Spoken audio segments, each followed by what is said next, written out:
ပါ sharing မိုင်းစဉ်ကနေပြန်လည်ကြိုဆိုလိုက်ပါတယ်ဒီနေ့ဆိုရင်ပြည့်ဝမ်းသာတဲ့တင်းတစ်ခုအနေနဲ့ကျွန်တော်တို့ရဲ့မြန်မာပြည်သူပြည်သားကင်ဆောင်ထားတဲ့ passport ဟာဆိုရင်ပြည့်ကျွန်တော်တို့ဒီအာဆီယံ10နိုင်ငံထဲမှာဒီ visa လျှောက်เสียမလို့ပဲနဲ့ visa free ရသွားပြီပဲဖြစ်တယ်ပေါ့နော်ကျွန်တော်တို့ visa free ရတာဘာတွေကောင်းသွားလဲဆိုရင်ကျွန်တော်တို့တခြားနိုင်ငံကိုသွားဖို့အတွက်ဆိုရင်ကျွန်တော်တို့ဒီတန်ယုံတွေမှာ visa လိုက်လျှောက်နေเสียမလို့တော့ဘူးပေါ့နော်ကျွန်တော်တို့တချို့နိုင်ငံဆိုရင်14ရက်ရတယ်ဒီအာဆီယံနိုင်ငံထဲမှာရှိတဲ့တချို့နိုင်ငံဆို14ရက်ရတယ်တချို့နိုင်ငံဆိုရင်ကျွန်တော်တို့ရက်30ရမှာပဲဖြစ်ပါတယ်ဒါတွေဘာတွေကောင်းသွားလဲဆိုရင်ကျွန်တော်တို့အခုဒီ New Year season လဲလာနေပြီပေါ့နော်အဲ့တော့ခီးထွက်မဲ့လူတွေအတွက်တော့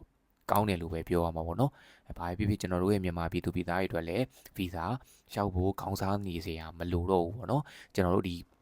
အာဆီယံနိုင်ငံတွေဖြစ်တဲ့ကျွန်တော်တို့ဒီအနည်းဆုံးဆိုရင်ကျွန်တော်ထိုင်လန်ရှိမယ်စင်ကာပူရှိမယ်ကျွန်တော်ပြီးလို့ရှိရင်လာအိုကမ္ဘောဒီးယားဖိလစ်ပင်ကျွန်တော်ပြီး VNM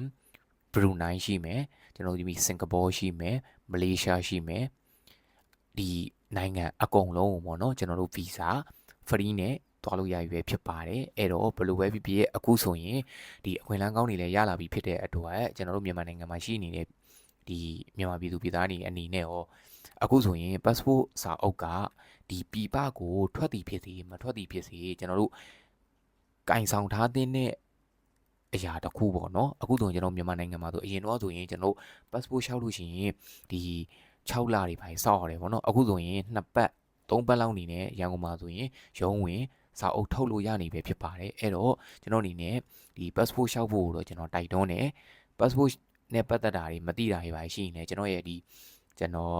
first step one stop service ဆိုတဲ့ page မှာဓာတ်ရိုက်လာမေးလို့ရတယ်ပေါ့နော်ကျွန်တော်ရဲ့အခု comment အောက်မှာကျွန်တော် Facebook link ချထားပြီးမယ် page link ကိုချထားပြီးမယ်ကျွန်တော်မှာဒီ passport နဲ့ပတ်သက်တဲ့ service တွေအကုန်လုံးလုပ်တယ်ပေါ့နော်ကျွန်တော်ဒီမြန်မာပြည်သူသားတွေအတွက်သတင်းကောင်းလေးလာပြောပြပေးတာပါ